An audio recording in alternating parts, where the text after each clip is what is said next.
বাংলাদেশ একটি নাম যা নিজেই ধারণ করে এক অনন্য ইতিহাস। এই নাম মানে ১৯৭২-এর সংবিধান, ৯ মাসের রক্তক্ষয়ী মুক্তিযুদ্ধ আর এক অবিনশ্বর আত্মত্যাগের কাহিনী। বাংলাদেশ মানে জাতির পিতা বঙ্গবন্ধু শেখ মুজিবুর রহমান। ১৯৭১ সালের ৭ই মার্চ রেসকোর্স ময়দানে উচ্চারিত হয়েছিল স্বাধীনতার প্রথম ঘোষণা। বঙ্গবন্ধুর সেই বজ্র কণ্ঠ বাঙালির হৃদয়ে জ্বালিয়ে দিয়েছিল মুক্তির অগ্নিশিখা। তিনি বলেছিলেন, এবারের সংগ্রাম আমাদের মুক্তির সংগ্রাম।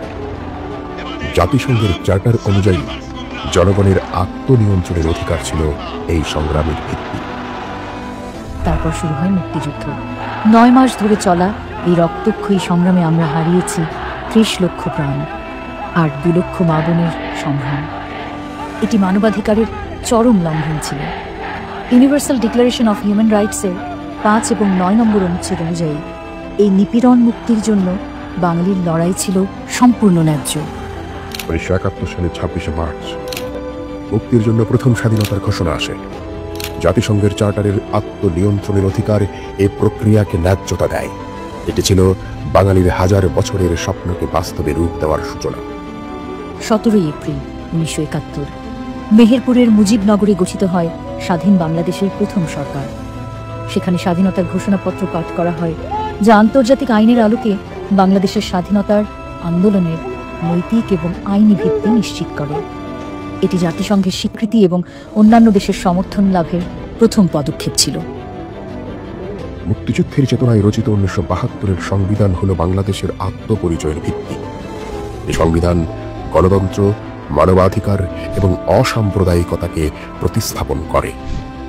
এটি universal declaration of human rights এবং আন্তর্জাতিক মানবাধিকার আইনের সঙ্গে সামঞ্জস্যপূর্ণ। যারা এই মীমাংসিত সত্য মানতে নারাজ, তারা আসলে ১৯৪৭-এর পাকিস্তানের ভাবাদর্শ ধারণ করে। কিন্তু বাংলাদেশ এমন একটি রাষ্ট্র যার ভিত্তি গড়া হয়েছে রক্তের দামে।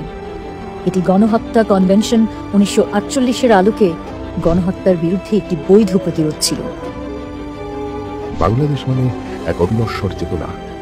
এটি একটি জাতির পরিচয়, একটি ভাষার গৌরব আর এক অদম্য লড়াইয়ের গল্প। জাতিসংঘের সদস্য পদ প্রাপ্তি আন্তর্জাতিক আইনি কাঠামোর মধ্যে বাংলাদেশের বৈধতা নিশ্চিত করে। বাংলাদেশ শুধু একটি মানচিত্র নয়, এটি একটি জাতির আত্মা। এটি আমাদের অতীত, বর্তমান আর ভবিষ্যতের এক অবিচ্ছেদ্য অংশ। আমরাই বাংলাদেশ। বাংলাদেশ মানেই আমাদের চেতনার আলো, আন্তর্জাতিক আইন এবং ন্যায়ের ভিত্তিতে গড়ে ওঠা একটি স্বাধীন জাতি। বাংলাদেশ চিরজীবী হোক।